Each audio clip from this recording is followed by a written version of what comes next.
Florida Governor Ron DeSantis, in a craven attempt to pander to Republican primary voters ahead of an anticipated 2024 presidential run, is seemingly working to erase blackness from Florida's curriculum. The Miami Herald reports this, quote, without bothering to give Floridians any details, DeSantis's Department of Education rejected an advanced placement course on African American studies that prepares students for the essential college entry exam, the SAT.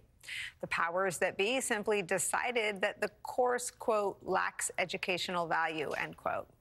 It's just the latest move from the governor in his so-called crusade against what he calls wokeness after the passage of Florida's Stop Woke Act last year. Joining our conversation, Basil Smikle, Democratic strategist and director of the public policy program at Hunter College.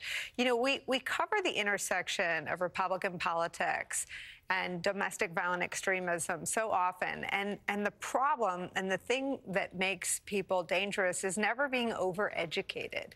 What is this about? Well, it's a continuation of the politics of cruelty that we've talked about quite often. And to be clear, Ron DeSantis has been busy. Not only did he make this move, and you talked about the sort of woke education bill, but he's been replacing trustees on at least one Florida university. He's been actively involved in school board elections so that, and this is particularly problematic because what that means is that from the cradle to college, as long as DeSantis is in charge, the government will not allow academic institutions to teach Black history unless it's being authored and sanctioned by white conservatives.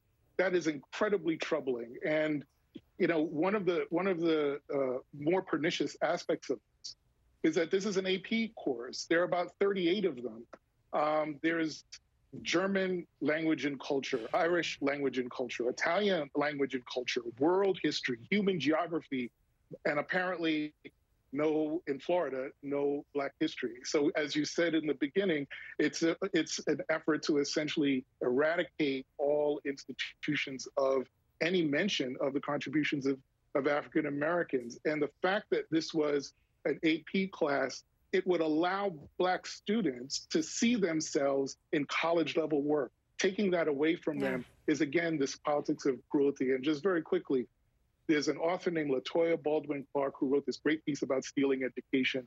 And she talks about something I absolutely believe in.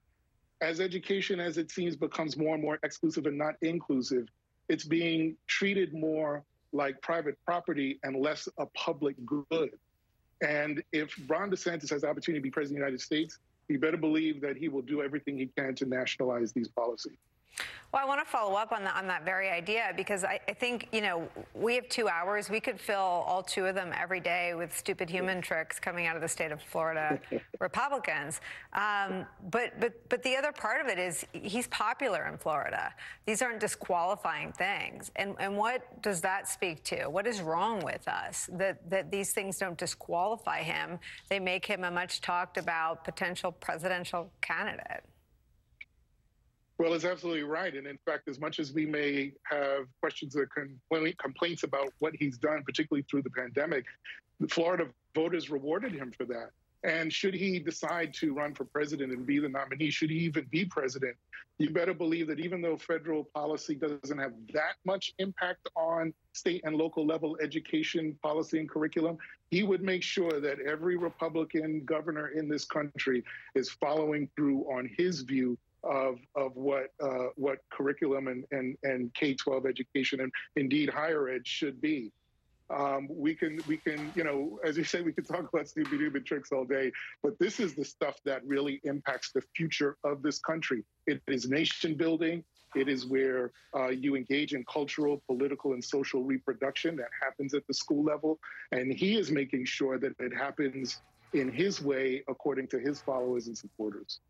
It is an incredibly political move, and we should talk about it for an hour at some point, because it has our youngest citizens in this country as its, you know, either intended or unintended victims. Really important stuff. Basil Smikle, thank you for joining us on this story.